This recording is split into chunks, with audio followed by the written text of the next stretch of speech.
다시 시작할 때 하나님께서 길을 열어 주십니다.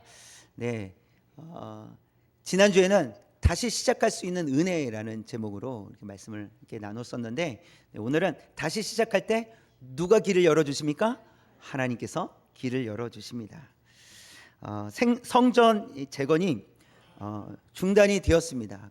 그런데 하나님께서 학개 선지자 스가랴 선지자를 보내주셔서 멈춰선 중단된 성전 건축을 다시 시작할 수 있도록 용기를 허락해 주셨습니다.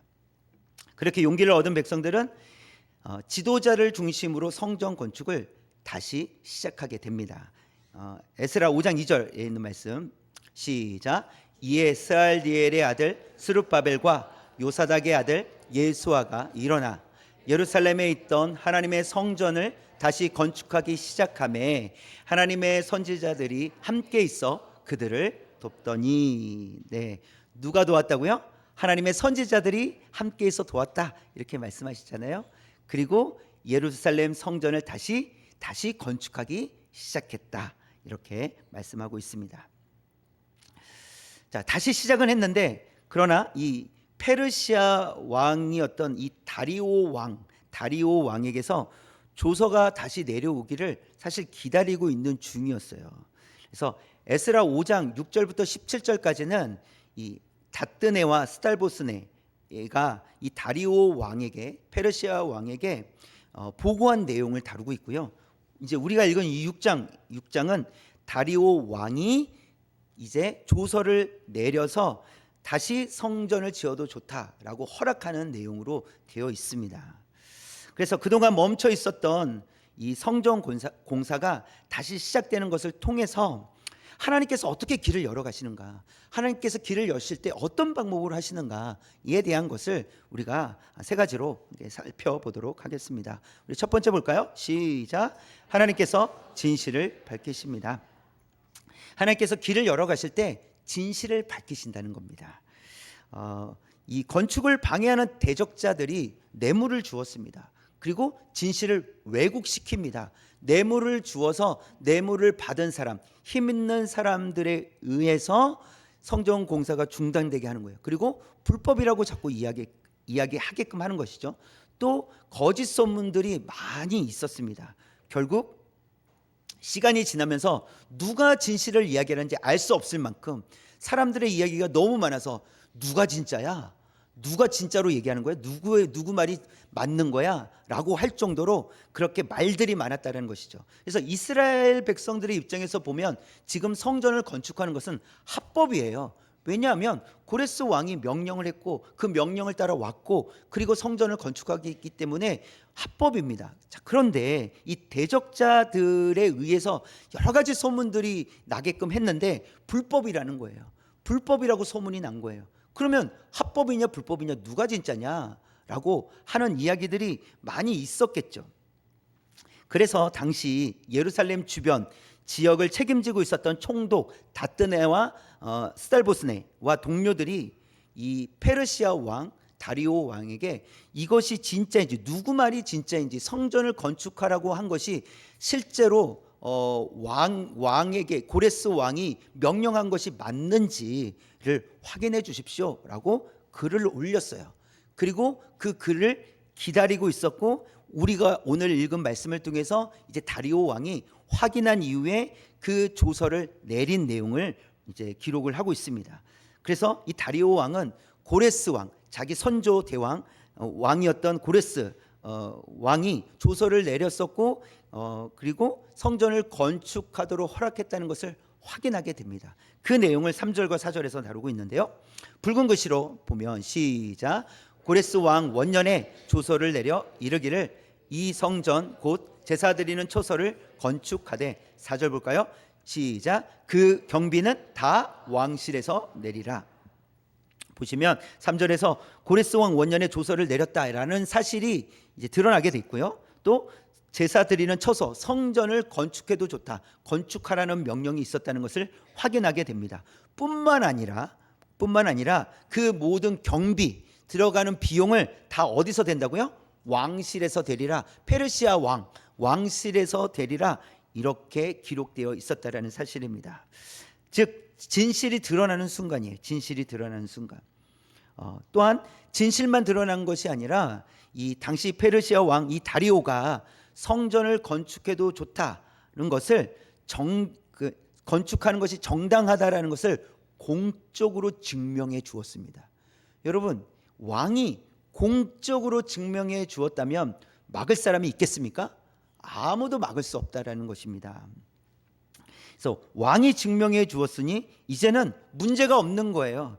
그동안 뇌물과 거짓으로 막혀 있었던 진실이 드러나게 되는 순간이에요. 진실이 드러나니까 성전 건축은 힘있게 진행이 됩니다. 아무도 막지 못하니까 힘있게 그냥 술술술술 진행이 되었다는 것입니다. 여러분, 진실이 밝혀지니까 여러 가지 소문들은 사라지고, 그러니까 가짜들은 사라지고 진짜만 드러나게 됩니다. 이게 진실이에요. 진실은 가짜를 다 제거하게 됩니다. 그리고 사실만 드러나게 하는 것이죠. 그래서 진실은 힘이 있습니다.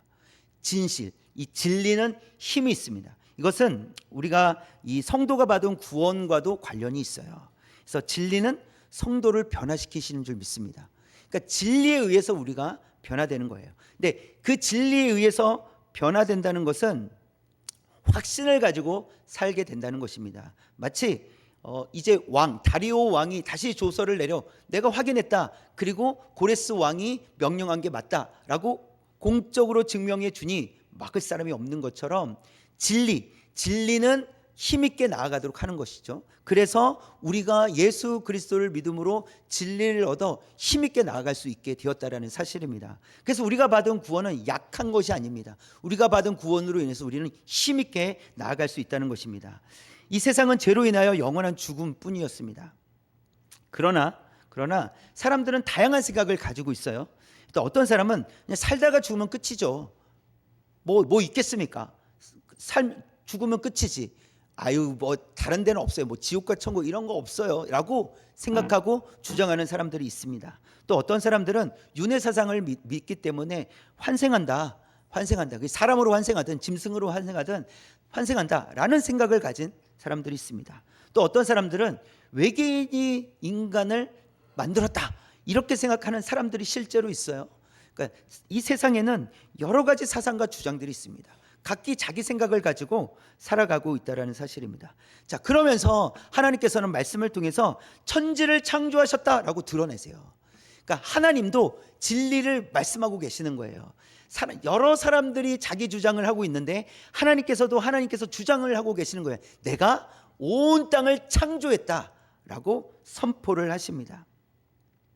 그리고 그것을 증명하시기 위해서 하나님께서 온 땅을 창조하셨다는 것을 증명하시기 위해서 하나뿐인 아들 예수 그리스도를 이 땅에 보내주세요. 그리고 예수 그리스도를 통해서 십자가와 부활을 통해서 우리를 구원하십니다. 그러니까 하나님께서 증명해 하시는 방법이었어요. 그래서 이 땅에 오신 예수님께서 하신 말씀이 있으셨는데 요한복음 14장 6절 시작. 예수께서 이르시되 내가 곧 길이요 진리요 생명이니 나로 말미암지 않고는 아버지께로 올 자가 없느니라. 보세요. 예수님은 어떤 분이시라고요? 길이요 진리요 생명이시다. 예수님만이 진리이시다라고 말씀하시는 거예요. 무엇을 의미하고 있느냐면 진리는 오직 예수 그리스도 안에 있다는 말씀이에요. 진리는 예수 그리스도 안에 있다. 많은 사람들이 자신들이 믿거나 생각하는 사상들을 주장하지만 온 땅을 창조하신 하나님만이 진실을 아십니다. 진리를 아십니다. 그 진리를 예수님 안에 두셨어요. 하나님께서 진리를 예수님 안에 두셔서 예수 그리스도를 믿는 자들에게는 영생을 얻는 권세를 주셨다. 하나님의 자녀가 되는 권세를 주셨다. 이렇게 말씀하세요. 그러니까 진리를 알면 영원한 생명을 얻게 됩니다. 그리고 그 진리를 예수 그리스도 안에 하나님께서 두셨다라는 사실입니다. 그래서 그 예수 그리스도를 믿음으로 인해서 이제는 염려하지 않고 확신을 가지고 살아갈 수 있다라는 것을 말씀해 주십니다. 여러분, 진실을 밝히는 열쇠는 오직 누구에게만 있습니까? 오직 예수 그리스도에게만 있습니다. 진실을 밝히는 열쇠, 예수님만이 진실을 밝히는 열쇠이신 줄 믿습니다. 성경에 보니까 예수님을 대적하는 귀신들도 알고 두려워했다라는 기록이 있어요. 마가복음 5장 2절에 있는 말씀, 시작. 배에서 나오심에 곧 더러운 귀신 들린 사람이 무덤 사이에서 나와 예수를 만난. 귀신은요, 하나님을 대적하는 존재들입니다. 근데 그 귀신들이 예수님을 만나게 돼요. 7절에 한번 말씀 보시면, 시작. 큰 소리로 부르짖어 이르되 지극히 높으신 하나님의 아들 예수여, 나와 당신이 무슨 상관이 있나이까? 원하건대 하나님 앞에 맹세하고 나를 괴롭히지 마옵소서. 예수님이 뭐 괴롭히는 사람입니까? 그런데 예수님 앞에 꼼짝하지 못했다는 것입니다. 예수님을 두려워했다는 것입니다. 근데 왜 두려워했어요? 예수님이 어떤 분이시게요? 지극히 높으신 하나님의 아들 예수여 라고 귀신이 말하고 있잖아요. 귀신은 두려워하면서도 예수님이 누구신지 알고 있었다는 것이죠. 그러니까 예수님은 진리이시고 예수님은 하나님의 아들이시고 즉 하나님이시다는 것을 말씀하고 있습니다. 그래서 예수님은 하나님의 아들이시며 길과 진리와 생명이신 줄 믿습니다. 우리는 예수님을 통해서 진리에 이를 수 있게 되었습니다. 우리는 진리를 몰랐던 사람들이에요. 그러나 예수 그리스도를 믿음으로 우리는 진리를 알게 되고 그 진리에 의해서 우리는 영원한 생명을 얻게 되었습니다. 여러분, 이 진리를 깨달으면 염려하지 않고 두려워하지 않을 수 있다라고 말씀하시는 거예요. 다리오 왕이 조서를 내려서 이거 내가 확인했어 라고 공적으로 증명해 주니까 아무도 방해하지 못했잖아요. 그리고 성전 건축을 할 수 있게 되었잖아요. 마찬가지로 예수님께서 진리이시고 그 진리를 깨달은 사람들, 깨달은 성도들은 더 이상 염려하지 않고 두려워하지 않아도 된다, 확신을 가지고 살아갈 수 있다, 이렇게 말씀하고 있습니다. 그래서 바울은 로마서에서 이와 같이 고백을 합니다. 시작. 높음이나 깊음이나 다른 어떤 피조물이라도 우리 주 예수 그리스도 예수 안에 있는 하나님의 사랑에서 끊을 수 없으리라. 끊을 수 없으리라. 우리 주 그리스도 예수 안에 있는 어디에서요? 하나님의 사랑에서 아무도 끊을 수 없다라고 그렇게 고백하고 있습니다. 지금 바울은 그냥 부드럽게 얘기하고 있는 게, 선포하고 있는 거예요. 아무도 하나님의 사랑에서 끊을 수 없습니다. 우리는 진리 안에 거한 자들이고 예수의 진리, 예수를 믿고 우리는 하나님의 자녀가 되었습니다. 하나님의 자녀가 되었기 때문에 누구도 끊어낼 수 없습니다 라고 확신을 가지고 힘있게 선포하고 있다는 사실입니다. 이것이 그리스도인이 살아가야 될 모습이라고 보여주십니다. 여러분, 사단의 방해로 인해서 억눌려 있었던 삶에서 진리 대신 예수 그리스도로 인하여 우리가 자유를 얻게 되었으니 말이나 어떤 상황 때문에 흔들리지 않고 진리를 소유한 성도답게, 진리를 소유한 성도로서 힘있게 살아갈 수 있으시기를 주님의 이름으로 축원합니다. 두 번째 시작. 하나님께서 상황을 바꾸십니다. 여러분, 하나님만이 상황을 바꾸실 수 있습니다. 성전 건축이 중단되었지만 하나님께서 상황을 바꿔주시는데요. 세 가지를 보면, 첫 번째, 시작. 더 이상 막지 말라. 네, 다리오 왕에 의해서 더 이상 성전 건축을 막지 말라라고 명령을 했습니다. 7절에 있는 말씀입니다. 시작. 하나님의 성전 공사를 막지 말고 유다 총독과 장로들이 하나님의 이 성전을 제자리에 공사를 막지 말고, 상황을 바꿔, 계속 방해가 있었잖아요. 막고 있었잖아요. 그 상황이 변화되어서 아무도 막지 말라라고 명령을 했고, 그리고 이제 방해거리들이 다 제거되고 사라졌다는 것을 보여주고 있습니다. 하나님께서는 이렇게 상황을 바꿔 가신다라는 것을 보여주십니다. 두 번째, 시작. 성전에 필요한 것을 공급하라. 다리오 왕은 또 그 조서 가운데 조서를 내려 그 내용 속에 성전 건축에 필요한 모든 것을 다 공급하라, 이렇게 명령을 합니다. 8절, 붉은 글씨, 시작. 거둔 세금 중에서 그 경비를 이 사람들에게 끊임없이 주어 그들로 멈추지 않게 하라. 거둔 세금이라고 했어요. 이 세금은 누구의 것이에요? 왕의 것이에요. 다리오 왕의 것이에요. 자기에게 와야 될 세금을 중에서 그 경비, 성전을 지을 때 쓰여질 경비를 사람들에게, 이스라엘 백성들에게 다 주어라. 근데 어떻게 주라고요? 끊임없이 주어라고 했어요. 끊임없이 주어. 어떻게 하라고요? 멈추지 않게 하라. 끊임없이 주어 멈추지 않게 하라. 이렇게 이제 명령을 했습니다. 보십시오. 하나님께서 다리오 왕을 통해서 이런 일을 하신 것인데, 하나님께서 어떻게 이런 일을 하실 수 있습니까? 하나님은 온 땅의 주인이시기 때문에 가능합니다. 창세기 1장 1절에서 태초에 하나님이 천지를 창조하시니라. 이 말씀은 모든 소유권이 하나님께 있다라는 선포예요. 하나님께서 온 땅을 창조하셨기 때문에 이 온 땅의 소유권이 누구에게 있습니까? 하나님께 있다. 그래서 창세기 1장 1절의 선포, 하나님의 말씀의 선포는 이거 다 내 거야 라고 하나님께서 말씀하시는 거예요. 내가 다 만들었어. 이 소유권 나에게 있어 라고 하나님께서 말씀하십니다. 그렇기 때문에 다리오 왕이 가진 모든 것이 하나님의 것이라는 겁니다. 그래서 그 다리오 왕에게 돌려져야 될 세금, 그 세금을 얼마든지 끊이지 않도록, 멈추지 않도록 공급해 주었다라는 것을 볼 수 있습니다. 여러분, 그래서 끊임없이라는 말이 눈에 들어오지 않습니까? 하나님께서 우리에게 은혜를 베풀어 주실 때 어떻게 은혜를 베풀어 주시겠습니까? 끊임없이, 끊이지 않도록 은혜를 베풀어 주시는 줄 믿습니다. 사실 우리의 힘으로는 어렵습니다. 이스라엘 백성들의 힘으로는 어려웠어요. 그러나 하나님께서 공급해 주시는데 끊임없이, 멈추지 않도록, 막히지 않도록 우리에게 공급해 주실 줄 믿습니다. 이스라엘 백성들에게 공급해 주신 하나님께서 우리에게도 동일하게 공급해 주실 줄 믿습니다. 세 번째 보시면 시작. 방해하지 말라. 네, 또 이 다리오 왕이 이제는 방해하는 자들 내가 가만두지 않겠다라고 그렇게 무섭게 이야기를 합니다. 11절에 있는 말씀인데요. 처음부터 시작. 내가 또 명령을 내리노니 누구를 막론하고 이 명령을 변조하면 그의 집에서 들보를 빼내고 그를 그 위에 메어 달게 하고 그의 집은 이로 말미암아 거름더미가 되게 하라. 네, 왕이 명령을 내렸는데 방해하는 자들 내가 가만두지 않겠다. 내 그 집 기둥을 뽑아버리겠다. 이렇게 한 거예요. 그리고 그 집 사람들 다 그 기둥에 매달아 놓고 말 안 듣는 자들 내가 어떻게 하는지 보게끔 하겠다. 거름더미가 되게 하겠다. 이렇게 명령을 내립니다. 여러분, 누가 방해할 수 있겠습니까? 아무도 방해할 수 없습니다. 아무도 방해할 수 없어요. 그동안은 온갖 방해가 있었고 전혀 보호받지 못했었습니다. 그런데 이제는 상황이 완전히 바뀌었습니다. 누가 관여해 주실 때 상황이 바뀝니까? 하나님께서 관여하실 때 상황이 바뀌는 줄 믿습니다. 그리고 상황을 바꾸시는 분은 하나님밖에 없습니다.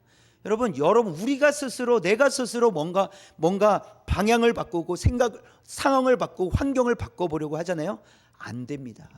실패할 때가 너무 많아요. 그러니까 실패할 수도 있고 실패하지 않을 수도 있어요. 그렇죠? 그러면 우리가 할 때마다 성공을 하면 우리가 하면 됩니다. 그러나 실패할 때가 있다라는 것이죠. 그렇다면 이것을 온전히 이루시는 하나님께서 관여하시면 문제가 되지 않잖아요. 그래서 하나님께서 관여해 주셔서 하나님께서 모든 문제를 풀어주시도록 우리는 기도해야 됩니다. 하나님께서 일하시면 풀어질 줄 믿습니다. 뿐만 아니라 방해했던 자들이 어떻게 하시는지 아십니까? 협력하게 됩니다. 13절 붉은 글씨 시작. 총독 다뜨네와 스달보스네와 그들의 동관들이 신속히 주행하니라. 누구의 명령이 있었기 때문입니까? 왕의 명령이 있었기 때문에 그들은 신속히 하루라도 빨리 일을 해야만 했습니다. 혹시나 누군가가 왕이 그렇게 명령을 했는데 움직이지 않습니다 라고 보고를 하면 어떻게 되겠습니까? 목이 날아갑니다. 목숨이 날아가요. 그렇기 때문에 이 다뜨네, 이 스달보스네도 신속히 준행할 수밖에 없었다는 것을 보여줍니다. 방해꾼들도 방해하지 못하고 오히려 그 방해꾼들이 오히려 돕는 자들, 협력자들로 바꿔주신다는 것을 보여주십니다. 여러분, 하나님은 모든 상황을 바꾸실 수 있는 분이십니다. 오직 하나님만이 모든 상황을 바꿔주시는 줄 믿습니다. 고린도전서 10장 13절에 보면 붉은 글씨 시작. 오직 하나님은 미쁘사 너희가 감당하지 못할 시험당함을 허락하지 아니하시고 시험당할 즈음에 또한 피를 피할 길을 내사 너희로 능히 감당하게 하시느니라. 오직 하나님은 미쁘사 신실하시다. 이런 의미예요. 하나님은 신실하셔서 우리가 감당하지 못할 시험 당함을 허락하지 않으신다는 거예요. 근데 우리를 하나님께서 어떻게 생각하시는 거예요? 자녀로 생각하시기 때문에 자녀들이 시험 당함을 허락하지 않으신다. 감당하지 못할 것을 허락하지 않으신다라고 말씀하시는 거예요. 또 시험 당할 쯤에 어떻게 하십니까? 피할 길을 주신다. 이렇게 말씀하십니다. 이 고린도전서의 말씀이 구약에서도 이루어지고 있었음을 볼 수 있습니다. 사실 이스라엘 백성들은 스스로 성전을 지을 수 없었어요. 아니, 고향 땅으로 돌아갈 수도 없었습니다. 그러나 하나님께서 이 고레스 왕을 사용하여 주셔서 고레스의 명령에 의해서 고향으로 돌아가게 되었고 또 성전을 건축할 수 있도록 허락을 받게 되었습니다. 그러나 또 방해로 인해서 16년 동안이나 성전 건축이 중단되고 맙니다. 그리고 나태함 속에 빠지게 되죠. 그때 또 다시 선지자들, 학개 선지자, 스가랴 선지자를 보내어 주셔서 또 책망하시고 위로하셔서 다시 그 일을 성전 건축을 시작하도록 하십니다. 또 다리오 왕을 통해서 어떻게 하십니까? 끊임없이 공급해 주셨다라는 사실입니다. 그리고 대적자들까지도 협력할 수 있도록 상황을 완전히 바꾸어 주셨습니다. 우리는 하나님께 선택받은 자녀들입니다. 하나님께서 우리를 자녀로 여기십니다. 우리는 하나님의 자녀이기 때문에 우리에게 하나님은 신실하시게 막힌 것을 하시고 필요한 것을 공급하시고 방해받는 것으로부터 보호해 주실 줄 믿습니다. 하나님께서 반드시 우리의 상황을 변화시켜 주실 줄 믿습니다. 우리는 할 수 없는 그 일, 우리는 포기한 그 일까지도 하나님은 하실 수 있는 분이시기에 우리를 사랑하시는 하나님, 그래서 신실하신 하나님께서 우리를 도우시고 우리를 변화시키시고 우리의 상황을 변화시켜 주실 줄 믿습니다. 세 번째 볼까요? 시작. 하나님께서 복의 통로로 사용하십니다. 하나님께서 복의 통로로 사용하시는데요, 우리를 회복시켜 주실 뿐만 아니라 우리를 축복의 통로로도 사용하신다, 이런 의미입니다. 우리를 회복시켜 주시고 또 우리가 회복되었을 때 비로소 우리는 축복의 통로로 쓰임 받을 수 있다라는 것인데요. 10절에 있는 말씀 시작. 그들이 하늘의 하나님께 향기로운 제물을 드려 왕과 왕자들의 생명을 위하여 기도하게 하라. 지금 다리오 왕이 명령한 것인데, 그러니까 이스라엘 백성들이 하늘의 하나님께 향기로운 제물을 드려, 이건 무엇을 하는 행위입니까? 예배 드리는 행위죠. 예배를 드려서 왕과 왕자들의 생명을 위하여, 이 왕은 누굽니까? 다리오 왕 자신을 얘기하는 거예요. 자신과 나의 왕자들의 생명을 위하여 기도하게 하라, 이렇게 명령을 내립니다. 근데 이 다리오도 순서를 정확하게 알고 있어요. 먼저 누가 회복돼야 돼요? 이스라엘 백성들이 회복이 돼야 돼요. 이스라엘 백성들이 하나님과의 관계가 먼저 회복돼야 된다는 것을 알고 있었어요. 그 다음에 하나님과의 관계가 회복된 이스라엘 백성들을 통해서, 그들의 기도를 통해서 누가 또 복을 받습니까? 자신과 왕자들이 복을 받을 수 있다라고 믿었던 것이죠. 그래서 그들의 하나님께 향기로운 제물을 드릴 수 있도록 마음껏 보충해라, 충분히 공급해라, 이렇게 명령을 내립니다. 그리고 그들에게 나를 위해서, 왕자들을 위해서 기도할 수 있도록 요청하라, 이렇게 왕은 이야기를 하고 있습니다. 그래서 하나님께서 아브라함을 통해서 복을 보내시듯이 하나님께서는 저와 여러분을 통해서도 복을 흘려보낼 수 있기를 원하신다는 사실입니다. 그러니까 이스라엘 백성들을 통해서 복이 흘러가듯이 저와 여러분을 통해서도 복이 흘러가게 될 줄 믿습니다. 그래서 오늘 말씀에 보면 하나님께서 다리오 왕을 통해서 이스라엘 백성들이 온전히 예배드릴 수 있도록 계속해서 공급하라, 이렇게 이제 9절에서 말씀하고 있어요. 9절 볼까요?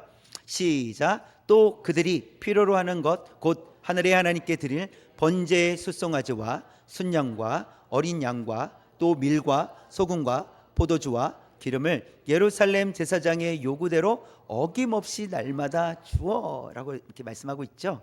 네, 그래서 하나님께 드릴 있어요. 그러니까 번제로 예배드릴 짐승을 어떻게 해요? 날마다 주어라, 예배가 끊어지지 않도록 해라, 이렇게 명령을 내렸습니다. 여러분, 하나님께서는요 지금 다리오 왕을 사용하고 계시잖아요. 그래서 하나님께서는 예배가 끊어지지 않도록 이스라엘 백성들을 지금 돌보시고 계시다는 것을 보여주고 있는 겁니다. 하나님께서 온전히 예배드릴 수 있도록 다리오 왕을 통해서 공급해 주신다는 것을 알 수 있습니다. 여러분, 우리에게 예배는 중요합니다. 저와 여러분에게 예배는 중요합니다. 예배는 하나님께 드리는 시간이에요. 하나님께 우리의 마음과 뜻과 힘을 다하여 예배를 드려야 됩니다. 또 하나님께로부터 공급을 받는 시간이 예배 시간입니다. 그래서 말씀을 통해서 말씀과 은혜를 공급받는 시간이라고 할 수 있습니다. 특별히 말씀을 통해서 하나님께서 우리에게 필요한 은혜를 공급해 주시는데요, 디모데후서 3장 16절에 이렇게 기록을 하고 있습니다. 시작. 모든 성경은 하나님의 감동으로 된 것으로 교훈과 책망과 바르게 함과 의로 교육하기에 유익하니. 여러분, 성도들에게 가장 유익한 것은 말씀을 깨닫는 것입니다. 말씀을 깨달을 때 기쁨이 있어요. 말씀을 깨달을 때 감사가 있습니다. 근데 말씀을 깨닫지 못하고 뭔 말이야, 말씀을 들어도 모르겠어, 그러면 기뻐하지도 못하고요, 감사가 있을 수가 없습니다. 그러니까 일부러 감사하지 않는 것이 아니겠죠. 깨닫지 못했으니까, 알지 못하니까 무엇으로 인해 기뻐해야 될지, 무엇으로 인해 감사해야 될지 모른다는 것입니다. 그러나 말씀을 깨닫게 되면 감사가 나오게 되어 있어요. 말씀을 깨달으면 기쁨이 있어요. 상황은 하나도 변화된 것이 없는데 말씀이 나의 마음을 변화시켜 주시니 기쁨이 생기는 거예요. 감사가 생기는 거예요. 그래서 예배가 중요하다는 것입니다. 예배를 통해서 하나님께서 말씀하시고 그 말씀을 통해서 우리를 변화시켜 주실 줄 믿습니다. 그래서 말씀을 깨달은 성도는 말씀의 통로가 될 수 있습니다. 말씀을 전하는 통로, 말씀을 깨달아야 통로로서 역할을 감당할 수 있지 않겠습니까? 우리가 하나님의 말씀을 깨달을 때 우리는 말씀의 통로로 살아갈 수 있습니다. 왜냐하면 말씀은 우리에게도 우리를 변화시키시는 능력이 말씀이잖아요. 다른 사람들에게도 오직 예수 그리스도를 믿음으로 변화시키도록 하시는 하나님의 능력이 말씀 속에 있기 때문에 그렇습니다. 하나님의 말씀이 복음을 듣는 아직 하나님을 알지 못하는 사람들까지도 변화시켜 주실 줄 믿습니다. 그렇기 때문에 우리는 말씀을 깨달아야 되고 우리는 말씀의 통로로서 삶을 살아갈 수 있어야 한다는 것입니다. 여러분, 말씀의 통로가 된다는 것은요, 하나님을 드러내는 삶을 살아가는 것이다 라고 할 수 있습니다. 말씀의 통로가 된다는 것은 결국은 하나님을 드러내는 삶입니다. 1956년 1월 8일에 미국의 20대 청년들이 이 아우카족, 에콰도르에 있는 아우카족에게 복음을 전하러 떠나게 됩니다. 경비행기를 타고 떠나게 돼요. 그런데 복음을 전하지도 못하고 그들을 만나자마자 그 부족들에 의해서 공격에 의해서 죽임을 당하고 맙니다. 당시 젊은 선교사들은 총을 가지고 있었어요. 언제든지 이렇게 빼서 쏠 수 있는 총을 가지고 있었습니다. 그러나 창과 도끼로 공격해 오는 이 아우카족에게 총을 쏘지 않았습니다. 그냥 그들의 공격에 의해 다 죽고 맙니다. 그럼 여러분, 우리가 이런 생각을 할 수 있습니다. 그들은 총을 가지고 있었는데 왜 쏘지 않았는가? 왜 총을 쏘지 않았을까? 이런 생각을 할 수 있잖아요. 그 이유를 그 순교자 중에 한 사람, 그 중에 한 사람이었던 이 짐 엘리엇 선교사가 19살에 썼던 일기가 있어요. 그 일기에 이런 내용이 있다고 합니다. 한번 읽어볼까요? 시작. 주님, 성공하게 하소서. 높은 자리에 오른다는 것이 아니라 제 삶이 하나님을 아는 가치를 드러내는 전시품이 되게 하소서. 주님, 성공하게 하소서. 그러면 이건 누구든지 할 수 있는 말이잖아요. 그런데 높은 자리에 오른다는 것이 아니라 제 삶을 통해서 하나님을 아는 가치를 드러내게 하소서. 이것에 성공하는 사람이 되게 하여 주옵소서. 지금 이렇게 쓴 거예요. 그리고 자신을 어떻게 표현하고 있습니까? 하나님의 전시품. 그리고 저는 이것을, 여러분, 이게 뭐 미술 작품이든 조각 작품이든 어떤 작품이 있을 때 우리가 구경을 하면서 그걸 바라보면서 와, 너무 멋지다, 뭐 이럴 때가 있잖아요. 너무 잘 그렸다, 너무 잘 만들었다, 와, 이 작품 최고다 라고 했을 때 작품이 높여지는 걸까요? 이 작품을 만든 작가가 높여지는 걸까요? 작가가 높여지는 겁니다. 야, 누군지 몰라도 너무 잘했다, 너무 잘 만들었다. 그래서 그 그림을 보면 누가 생각나요? 그 그림을 그린 사람이 생각이 나죠. 그렇죠? 그겁니다. 지금 짐 엘리엇 선교사가 지금 하고 싶은 말이 그거예요. 하나님, 사람들이 저를 보면서 야, 당신 대단합니다. 당신 훌륭합니다. 이렇게 말한다면 저는 이렇게 말하겠습니다. 저는 하나님의 작품입니다. 그래서 하나님께서 저를 이렇게 만들어 주셔서 여러분들이 보시기에 제가 훌륭하게 보이는 것뿐입니다. 하나님께서 저를 이렇게 만드셨습니다. 저를 사용하셨습니다. 라고 지금 일기장에 쓴 겁니다. 그래서 삶을 통해서 하나님을 아는 가치가 무엇인지, 하나님을 안다라는 것은 이런 삶을 사는 것이구나, 그 가치를 드러낼 수 있는 삶이 되게 하여 주옵소서, 이렇게 고백했다는 것이에요. 그리고 또 한 가지 또 남겼던 말 중에 시작, 영원한 것을 얻기 위해 영원하지 않는 것을 버리는 자는 결코 어리석은 자가 아니다. 영원한 것을 얻기 위해서 영원하지 않는 것을 버릴 수 있는 그런 삶. 그렇기 때문에 총을 들고 있었음에도 불구하고 총을 쏘지 않고 그들의 영원한 생명을 위해서 나의 육신의 영원하지 않는 생명을 버릴 수 있게 되었다는 것을 볼 수 있습니다. 저와 여러분도 하나님을 아는 가치를 드러내는 전시품으로서, 하나님의 작품으로서의 통로가 될 수 있기 원합니다. 근데 그렇게 하기 위해서는 삶으로 살아내라는 것입니다. 삶으로 살아낼 때 확인이 된다는 것입니다. 그러니까 우리가 삶을 살아가는 삶을 통해서 하나님의 작품으로서 사람들에게 와, 당신 어떻게 이렇게 멋지게 살아갑니까? 당신 참 훌륭합니다 라고 했을 때 우리는 어떻게 얘기해야 됩니까? 하나님께서 저를 이렇게 창조하셨습니다.